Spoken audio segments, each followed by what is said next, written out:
যদুবংশৰ ধ্বংস তথা ভগৱান শ্ৰীকৃষ্ণৰ মৃত্যু কেনেকৈ হৈছিল? যেতিয়া বিষ্ণুবংশী, অন্ধবংশী, ভজবংশী আৰু অশ্বিনীবংশীৰ হাতত বহুত ধন সম্পত্তি আহিলে, তেতিয়া তেওঁলোকৰ ভিতৰত কিছুমান বেয়া গুণ বৃদ্ধি পালে, যাৰ ফলত তেওঁলোকৰ মাজত বিবাদ সৃষ্টি হ'ল আৰু চাৰিও বংশই কাজিয়া কৰিব আৰম্ভ কৰিলে। কাজিয়া কৰি থকা অৱস্থাত বহুকেইজনৰ মৃত্যুও হ'ল। যেতিয়া শ্ৰীকৃষ্ণই দেখিলে তেওঁৰ সন্তান প্ৰদ্যুম্নই কাজিয়া এৰাবলৈ গৈ মৃত্যুবৰণ কৰিব লগা হয় আৰু তাৰ পিছত শ্ৰীকৃষ্ণৰ নাতি অনিৰুদ্ধইও মৃত্যুবৰণ কৰে, তাৰ লগতে ক্ষত্ৰিয় সহযোগী মুখ্য ব্যক্তিসকলো যেতিয়া মৃত্যুমুখত পৰে, তেতিয়া শ্ৰীকৃষ্ণই যদুবংশীসকলক মাৰি পেলায় আৰু এইদৰেই যদুবংশীসকলে নিজৰ মাজত কাজিয়া কৰে, যাৰ ফলত যদুবংশ শেষ হৈ যায়। তাৰ পিছত চাৰিজন ব্যক্তি জীয়াই থাকে, সেইসকল হৈছে বলৰাম, শ্ৰীকৃষ্ণ, বব্ৰু আৰু দাৰুক। এই যুদ্ধৰ পৰা বলৰামৰ মনত বহুত দুখ আহে, যাৰ বাবে তেওঁ জংঘলৰ ফালে গতি কৰে আৰু শ্ৰীকৃষ্ণ, বব্ৰু, দাৰুক তেওঁলোকেও বলৰামৰ পিছে পিছে যাবলৈ ধৰে। তাৰ অকণমান পিছত গৈ দেখে যে বলৰামে গছৰ তলত ধ্যানৰ মুদ্ৰাত বহি আছে। তাৰ পিছত শ্ৰীকৃষ্ণই দাৰুকক কয়, তুমি এতিয়াই কুৰু দেশৰ ৰাজধানী হস্তিনাপুৰ গৈ অৰ্জুনক যদুবংশৰ বিনাশ হোৱাৰ কথাটো জনাই দিয়া, যাতে অৰ্জুনে দ্বাৰকাপুৰীত আহি ইয়াৰ মহিলা সৰু ল'ৰা ছোৱালীসকলক নিজৰ ৰাজ্য হস্তিনাপুৰ লৈ যায়। শ্ৰীকৃষ্ণৰ কথা শুনি দাৰুকে অৰ্জুনক খবৰ দিবলৈ গুচি যায় আৰু শ্ৰীকৃষ্ণই বব্ৰুক কয় যে তুমি অৰ্জুন নহালৈকে দ্বাৰকাপুৰীৰ মহিলা আৰু সন্তানক ডাকুৰ পৰা বচাই ৰখা, যিহেতু যদুবংশৰ সকলো ক্ষত্ৰিয়ই মৃত্যুবৰণ কৰিলে আৰু যদুবংশৰ ওচৰত ধন সম্পত্তিও বহুত আছে। শ্ৰীকৃষ্ণই বব্ৰুক পঠিয়ালে আৰু বব্ৰু গৈ থকা অৱস্থাত কাৰোবাৰ ধনুবান লাগি বব্ৰুৰো মৃত্যু হ'ল। শ্ৰীকৃষ্ণই যেতিয়া দেখিলে বব্ৰুৱেও মৃত্যুবৰণ কৰিলে, তেতিয়া শ্ৰীকৃষ্ণই বলৰামক ক'লে, আপুনি মোৰ অপেক্ষা কৰক, মই দ্বাৰকা গৈ তাৰ স্ত্ৰী আৰু শিশুসকলৰ সুৰক্ষাৰ ব্যৱস্থা কৰি আপোনাৰ ওচৰত আহিছোঁ।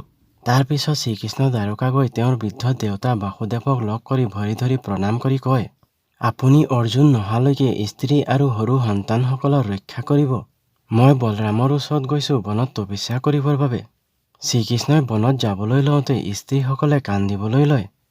তেতিয়া শ্ৰীকৃষ্ণই পুনৰ ঘূৰি আহি স্ত্ৰীসকলক কয়, তোমালোকৰ সুৰক্ষাৰ বাবে হস্তিনাপুৰৰ পৰা অৰ্জুন আহি আছে। অৰ্জুনে তোমালোকক হস্তিনাপুৰ লৈ যাব আৰু তাতে তোমালোকৰ থকাৰ ব্যৱস্থা কৰি দিব। ইমানখিনি কৈ শ্ৰীকৃষ্ণ তাৰ পৰা ওলাই আহিলে আৰু বলৰামৰ ওচৰত গৈ দেখিলে যে তেওঁৰ অন্তিম মহানাগ ওলাই আছে। মহানাগ মানে সাপ নহয়, কিছুমান শাস্ত্ৰত মহানাগৰ বৰ্ণন সাপ বুলি দিছে। সমাধি অৱস্থাত মহানাগৰ অৰ্থ হৈছে যেনে 5 প্ৰাণ আৰু উপপ্ৰাণ থাকে। 5 প্ৰাণ হৈছে প্ৰাণ, আপান, বান, সমান, উদান আৰু উপপ্ৰাণ হৈছে নাগ, কুৰ্ম, কিংকল, দেৱদত্ত, ধনঞ্জয়। এই উপপ্ৰাণ নাগ যেতিয়া আহিলে তেতিয়া বলৰামজীৰ দেহত্যাগ হৈ গ'ল। যেতিয়া শ্ৰীকৃষ্ণই দেখিলে বলৰামে শৰীৰ ত্যাগ কৰিলে, তেতিয়া শ্ৰীকৃষ্ণইও সমাধি লগালে। সেই সময়ত শ্ৰীকৃষ্ণইও অনুভৱ কৰিছিলে যে তেওঁৰ দেহত্যাগ কৰাৰ সময় আহি গৈছে, যাৰ বাবে শ্ৰীকৃষ্ণইও সমাধি লগাই মন, বাণী, ইন্দ্ৰিয়ক সংযম কৰি মহাযোগৰ অৱলম্বন কৰি পৃথিৱীত শুই দিলে।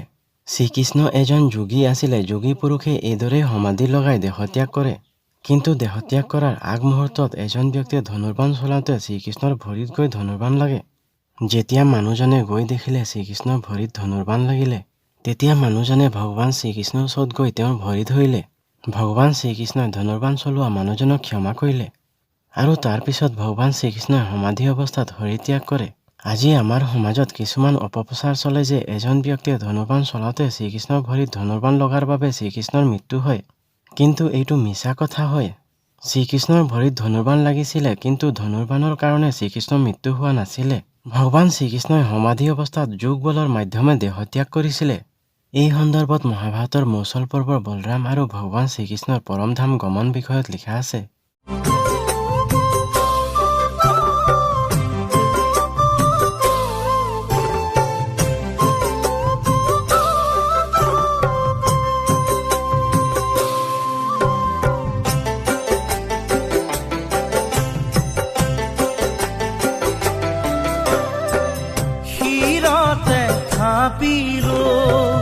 শংকৰ শিৰোমণি কণ্ঠতে থাপিলো নাম, হৃদয়ত থাপিলো দুয়োজনা গুৰু, যেতিয়াই বিচাৰো পাম।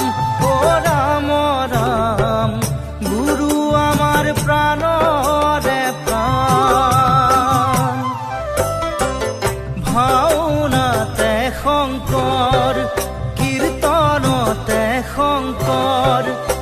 শংকৰ দশম